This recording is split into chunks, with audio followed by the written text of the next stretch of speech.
Risk doesn't disappear, it moves. Welcome back to Healthcare in America. In our last series, we looked at urgency. What happens when care can't wait, when decisions compress, and when someone must act before clarity arrives? Now we're going to step back from the moment of crisis and look at something quieter, but just as powerful: risk.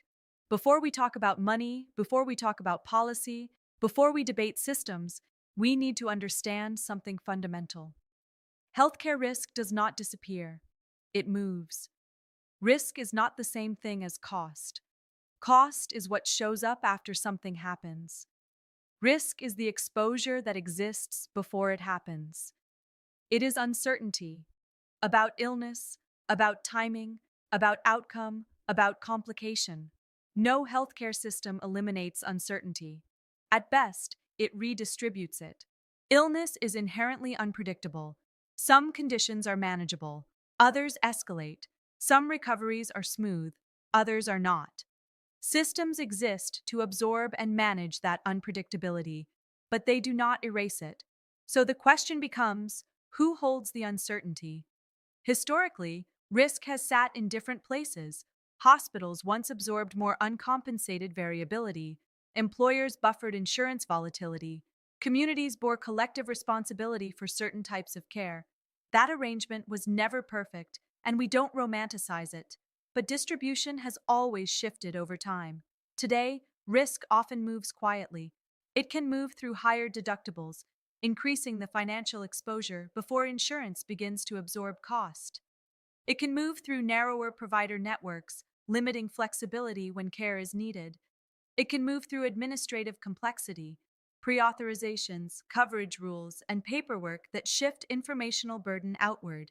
It can move through time, waiting, navigating, coordinating. None of these mechanisms are inherently malicious. They are structural adjustments designed to stabilize institutions. But when systems stabilize themselves, exposure does not vanish. It relocates. And risk is not singular. It takes multiple forms. There is financial risk, the possibility of unexpected bills or gaps in coverage. There is informational risk, not knowing what is covered, what is approved, or what is required. There is time risk, delays that affect work, income, or progression of illness. There is clinical risk, the uncertainty of outcome itself. And there is moral risk, borne by providers who must practice within constraints that limit what they can offer. When risk moves to individuals, it is often described in the language of responsibility. We hear phrases like consumer engagement or skin in the game, but exposure and empowerment are not the same thing. Responsibility can feel like choice, but sometimes it is simply proximity to uncertainty. This is not a debate about political models. It is not an argument for or against any specific reform. It is an observation. Risk in healthcare is structural, and structure determines stability. In the next episode, we'll look more closely at who absorbs that risk most quietly and what happens when exposure accumulates beneath the surface. For now, the key idea is simple: risk does not disappear, it moves. Invisible risk carriers. Welcome back to Healthcare in America. In the last episode, we said something simple but important. Risk in healthcare does not disappear, it moves. Today, we're going to look at where it lands. Risk is rarely distributed evenly. Exposure tends to accumulate where buffers are weakest. Some individuals and institutions are better positioned to absorb volatility, others are not. And the distribution is often quiet, not announced, not debated, just experienced. Patients are often the first visible absorbers of risk. Financial exposure can begin long before insurance activates. Deductibles, co-payments, and uncovered services create uncertainty before treatment even starts. But financial risk is only part of it. There is navigational risk, referrals, approvals, coverage rules, and paperwork that must be managed correctly. A missed form or misunderstood instruction can delay care. Informational risk compounds this. Patients frequently operate without full clarity about what is covered, what is authorized, or what will happen next. There is also time risk. Waiting for appointments, coordinating schedules, losing wages during illness. These pressures rarely appear in formal accounting, but they are real exposures. Families absorb risk as well. When care transitions from hospital to home, coordination becomes informal. Someone manages medications. Someone schedules follow ups. Someone interprets discharge instructions under stress. This labor is unpaid, often unrecognized, and structurally necessary. Without it, outcomes decline. Families also absorb emotional uncertainty. They stabilize environments while waiting for results, while watching for symptoms, while navigating systems that were not designed for clarity. Providers carry a different kind of exposure. Clinical risk is inherent in medicine, but modern practice also carries moral and structural risk. Practicing under constraint, limited time, limited staffing, insurance limitations, documentation demands, forces trade offs. Liability exposure exists alongside ethical strain. Burnout, in this context, is not simply fatigue. It is accumulated tension between professional obligation and structural limitation. Institutions absorb risk too. Hospitals manage volume volatility, unpredictable surges and declines. Rural facilities operate with thin margins and limited redundancy. Workforce shortages increase fragility. Service lines close not necessarily because care is unneeded, but because stability requires contraction somewhere. On paper, systems can appear stable. Metrics may show balance, but stability at one layer can conceal fragility at another. This episode does not rank these exposures. It does not assign blame or prescribe reform. It simply observes distribution. Risk pools where protection is thin.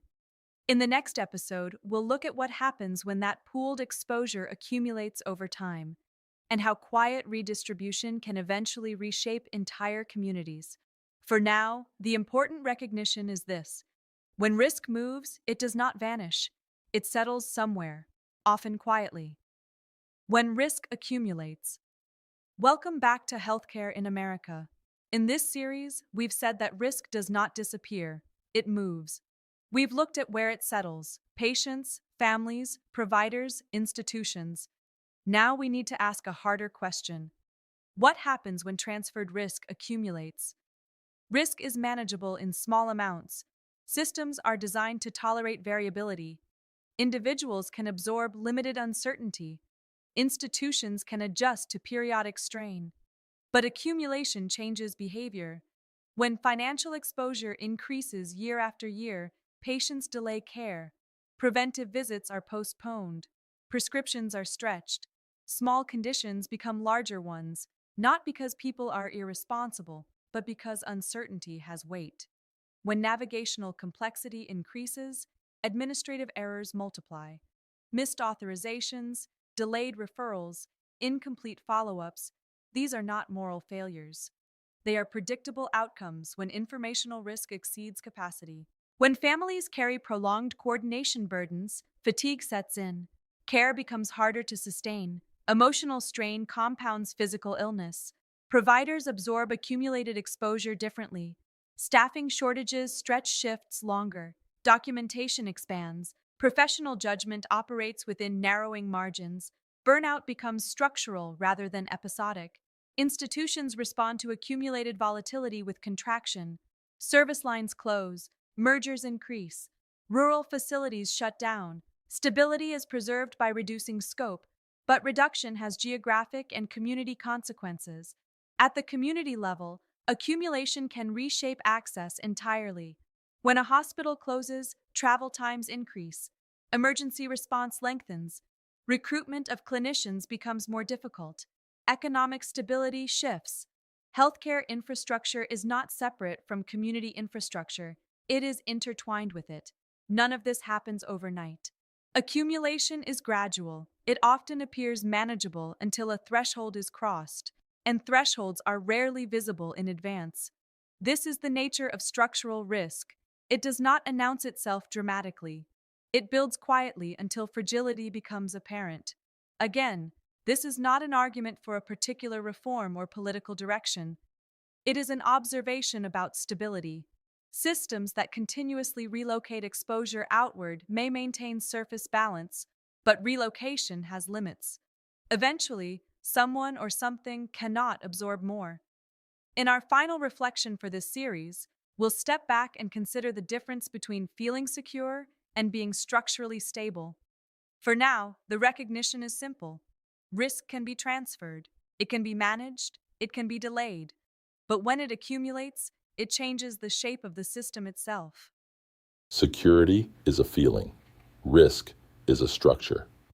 Over the past 3 episodes, we've looked at something that rarely headlines discussions about healthcare: risk. We've said that risk does not disappear, it moves.